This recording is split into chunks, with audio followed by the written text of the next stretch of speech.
Alright, response video to Decky, Al, as she's sometimes called. Clean myself up a little bit, cut my toenails, try to make a good impression. She even said my name in the video, made me all goosebumpy. Well, bumpy anyway. But anyway, yeah, alright. She didn't like my answer to her question. What am I doing? And I basically said, I'm failing. That's what I'm doing. And I just advised that maybe you should try not to fail also. And that's about it, I mean, I can sit there and point out, yeah, in my personal life, okay, you do the little things. Okay, I gave up eating meat a long time ago. And when it was really not a popular idea.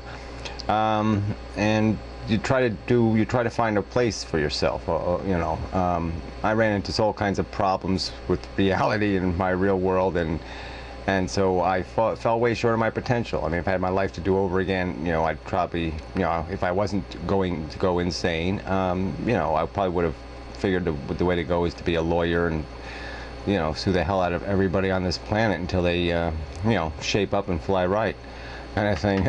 There's a lot of evil going on in the world, a lot of bullshit.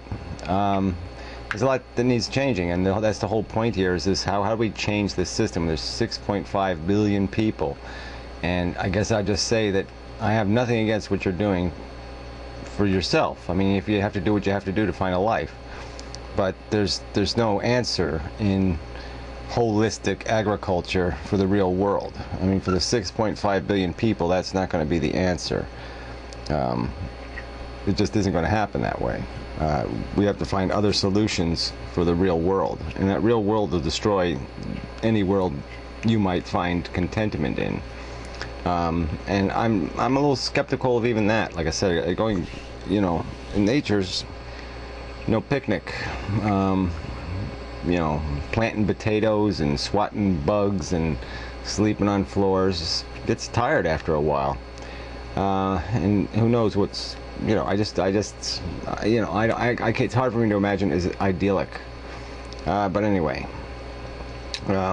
especially when you can see what technology allows us to do. I mean, the power it can give us to expand our potential, our capacity to do things. So anyway, in my personal life, yeah, okay, I do the stupid things, the fluorescent light bulb thing, the recycling thing.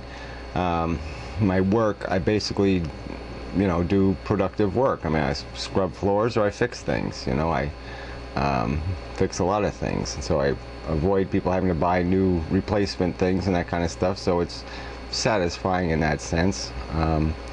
Yeah, there's work to be found, I guess, is what I'd also say. I mean, it's hard, but I mean, there might be a way for you to find a job that you can find satisfaction in doing. Maybe, I mean, it's all a crapshoot. I mean, we're all sitting here in our lives, and we don't, you can hear the opportunity door knocking kind of thing, but we're all in the dark. We don't know which door to open. You can't tell which one is where the knock is coming from. And we all have this, this permutation, this we can pick, choose, we can move in all kinds of directions. We have all this capacity, but we don't have any way to do it in any kind of rational way. It's all picking a different kind of lottery. It's picking horses in a horse race. You can try to go with the sure thing, and it's a more reliable bet. So yeah, you minimize your expectations and say, okay, I'm just going to try to make myself happy. I'm just going to try to stay sane. I'm just going to try to survive. And that's a different ticket you're going to be buying than if you're saying, well, I want to make something of my life. I want to do something. I want to change something. I want to be part of something bigger than myself. And so that's a longer shot. It's a different kind of ticket you're buying, and the chance of failure is going to be higher. And you might lose both. You might get no personal satisfaction, and you don't do anything productive. And so, I mean, I could argue that, yeah, okay, I'm sitting in that position now. I mean, I haven't been a horrible human being, and that I've minimized the expense of my existence here. And I've done lots of favors for people. I mean, I do a lot of freebies. So, I mean, I can say that, yeah, I've been an asset. I've been valuable to some people. So I'm not horrified by my existence and saying that, oh, yeah, it's just been a complete failure.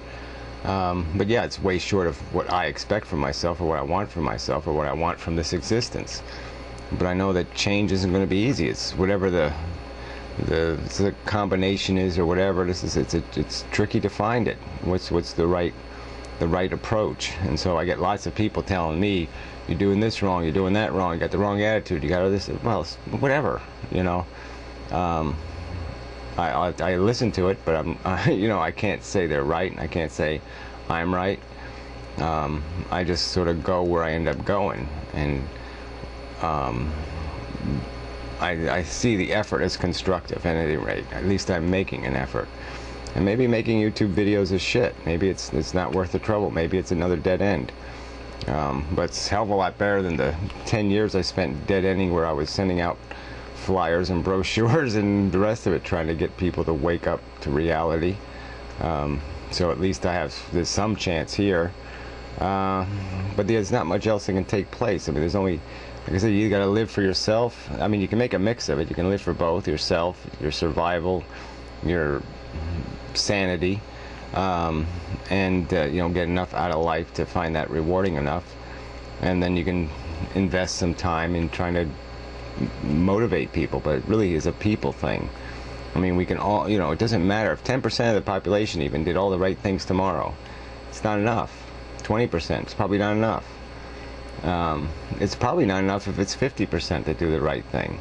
Because what it's really going to take is that 55%, because then they can tell the other 45% to fuck off and do what they say.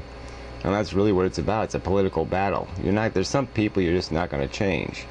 They're going to be assholes to the end. And we just have to have the political clout to tell them, tough shit, you lost the propaganda war, and so this is the world you're going to have to live in. Because they're basically doing it to us now. They've been doing it for hundreds of years.